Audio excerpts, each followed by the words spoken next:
because in the end you read some social media, and yesterday the people was pushing Alex. No, he don't try because he's the brother of.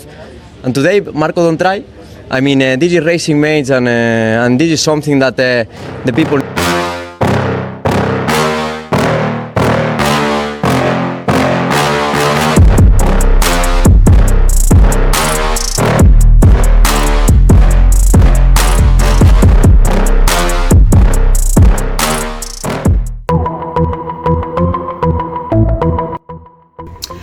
Assalamualaikum warahmatullahi wabarakatuh, sahabat Radio GP dimanapun kalian berada, dan friend Marc Marquez dimanapun kalian berada, selamat malam.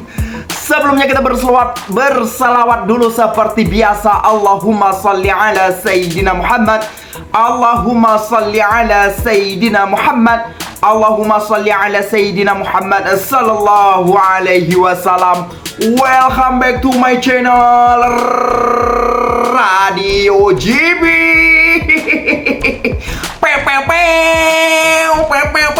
Oke teman-teman, welcome back ke channel yang sangat brutal dan gila parah. Kalau Marquez menang gila parah, kalau Marquez kalah tetap kita gila parah. Oke teman-teman, untuk hasil race MotoGP Belanda kemarin sangat brutal sekali, sangat menegangkan, sangat bergedup-gedup, sangat pokoknya sangat semuanya sangat di situ teman-teman. Yang mana Marc Marquez P1. Bukan saja P1 teman-teman, bahkan Marc Marquez melewati atau menyamai rekor kemenangan ya. Rekor kemenangan Giacomo Agostini ke-68. Gitu teman-teman.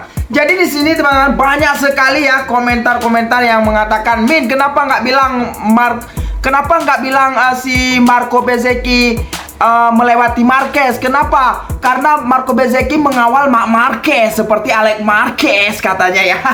Jadi di sini teman-teman ya, Marc Marquez sendiri usai balapan kemarin, Mimin rasa Marc Marquez sudah geram sekali ya, udah geram tapi tetap santuy ya, bawaannya tetap santuy dengan senyumannya yang sangat, karena dia memang begitu orangnya. Betul Mimin bilang ya, memang begitu Marc Marquez.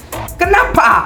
Karena di saat ini untuk khusus pernyataan ini ya, yang mana di sini ya Marc Marquez mengatakan ya, hari ini ya dia menang ya. Hari ini saya menang tanpa menjadi yang tercepat. Saya mengatur balapan sesuai keinginan saya ya. Jadi di sini Marc Marquez menyelip sedikit, yang mana dia mengatakan kenapa Marco Bezzecchi, mengapa dia tidak menyerang saya? Kenapa dia tidak menyalip saya? Apakah dia juga ingin mengawal saya untuk championship ke-9? Atau gimana gitu seperti Alex Marquez melakukan? Bukan itu. Jadi di sini Marc Marquez mengatakan ya, seperti media-media kemarin di Medsol yang mengatakan Alex Marquez sengaja nggak memotong si Marc Marquez, sengaja nggak overtake Marc Marquez, sengaja bla bla bla bla bla bla bla. Jadi hari ini langsung dibalas ya, maksudnya langsung dinyatakan, yang mana Marco Bezzecchi sendiri aja kewalahan. Bahkan Marco Bezzecchi mengaku, saya mencoba, tetapi saya tidak punya peluang untuk menyalipnya. Saya berada di batas kemampuan saya. Itu kata Marco Bezzecchi. Oh, oke. Ini karena Marco Bezzecchi, jadi semuanya paham.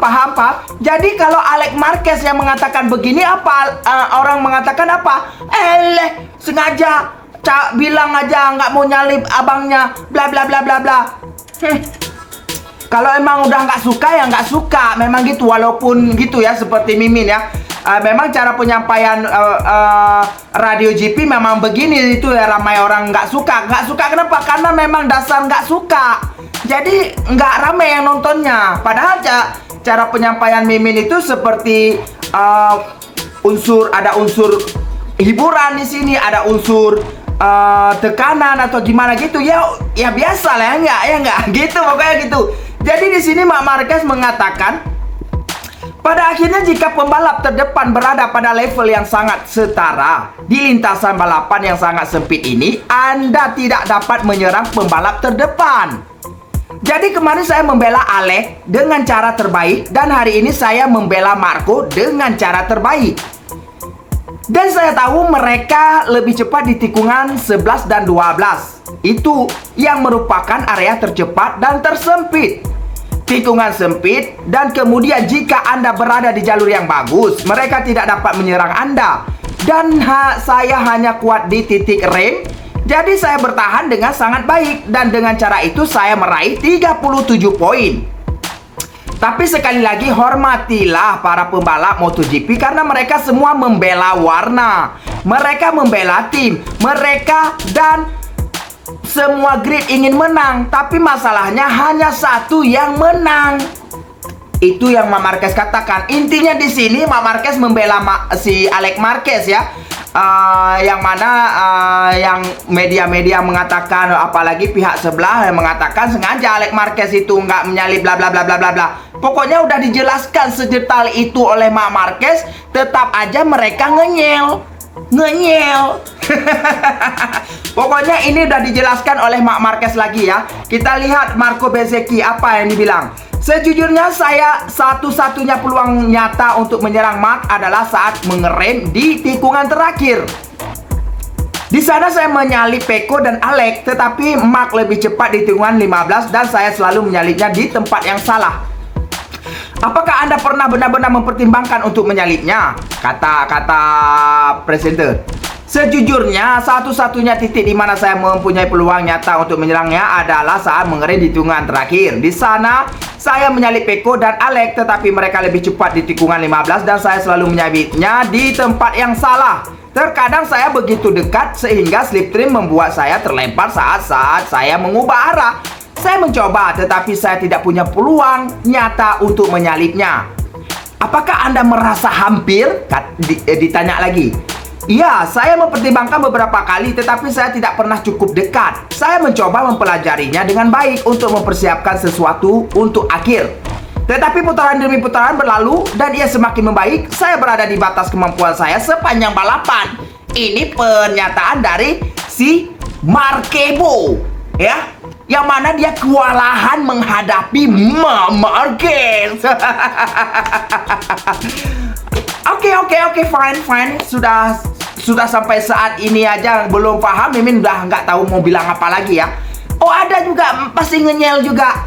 Oh, si Marco Bezzecchi, Marc Marquez coba pakai si motor si Marco Bezzecchi biar tahu rasa gimana gitu. Ada juga masalahnya pokoknya. Oke, karena motor Ducati. Oke, Francesco Bagnaia apa cerita? Apa cerita Francesco Bagnaia, men? Motornya sama. Kalau ingin menyontek data Marc Marquez silakan, tapi nggak bisa. Mau apa lagi? Ini Francesco Bagnaia ya. Saya kesulitan saat memasuki tikungan saat pengereman. Saya tidak bisa menghentikan motor dimanapun dan dimanapun saya mau. Saya harus membiarkannya memasuki tikungan. Jadi saya selalu sedikit melebar dan tidak dalam posisi terbaik saat harus berakselasi. Ada aja masalahnya pokoknya Francesco Bagnaia. Ada aja masalahnya yang nggak bisa diselesaikan. Sebenarnya bukan masalah motor. Bukan masalah motor yang bermasalah sebenarnya. Skill para rider sangat mendominasi juga. Cara berpikir yang cepat sambil balapan, walaupun balapan cepat, cara berpikir juga harus cepat. Itu sebenarnya di situ kesalahannya. Motornya udah sangat luar biasa sekali. Harus motor bagaimana lagi untuk Francesco Bagnaia? Sekarang udah tahu ya. Sudah tahu mendapat lawan yang bagaimana ya. Akhirnya keok, betul nggak? Ya iyalah.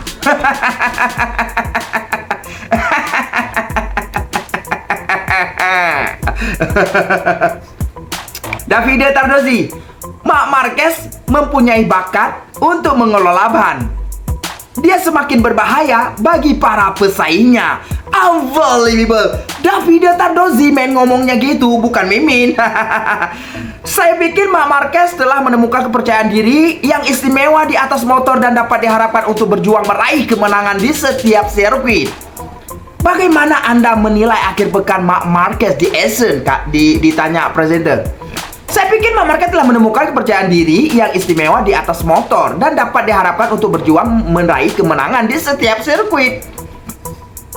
Ia dalam kondisi yang sangat baik, baik secara fisik maupun mental.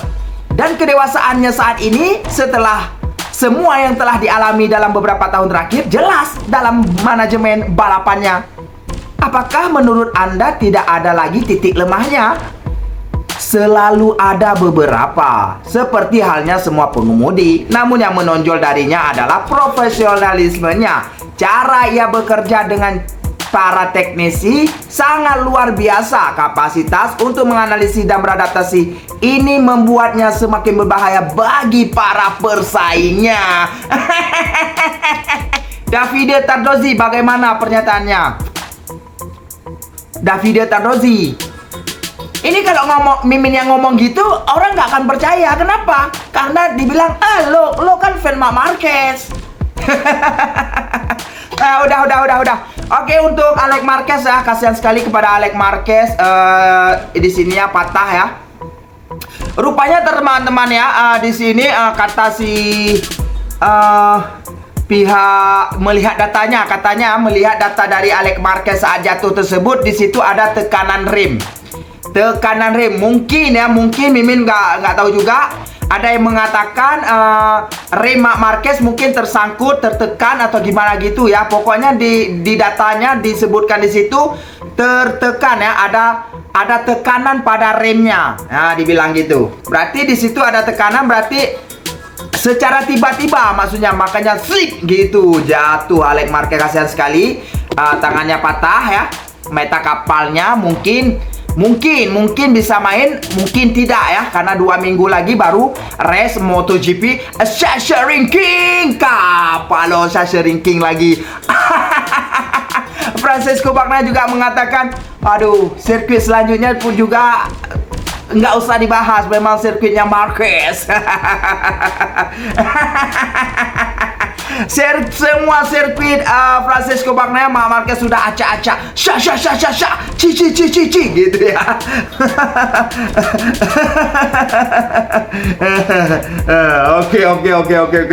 Oke lah teman, itu saja untuk informasi yang Mimin dapat sampaikan kepada teman-teman semuanya.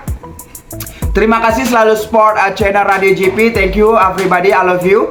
Sampai jangan lupa berselawat seperti biasa. Allahumma sholli ala Sayyidina Muhammad. Allahumma sholli ala Sayyidina Muhammad. Allahumma sholli ala Sayyidina Muhammad sallallahu alaihi wasallam. Wassalamualaikum warahmatullahi wabarakatuh.